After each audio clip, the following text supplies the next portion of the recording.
Sierra with WTI. Y'all ever impulse buy something and then realize it was the best decision you've ever made in your entire life? Because that was me with this countertop wine rack. This is actually perfect for what I needed. And it's so easy to set up. Look at me, I'm just a girl with a screwdriver and a dream, and I'm getting it done.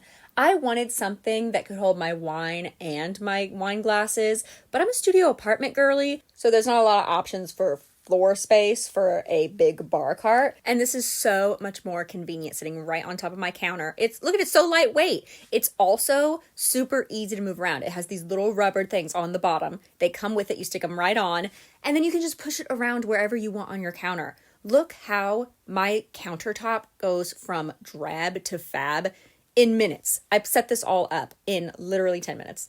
Look at this.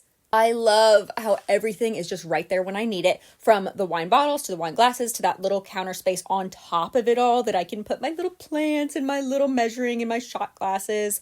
It's stunning. I truly don't know why I didn't buy this sooner. And that's just my point of view.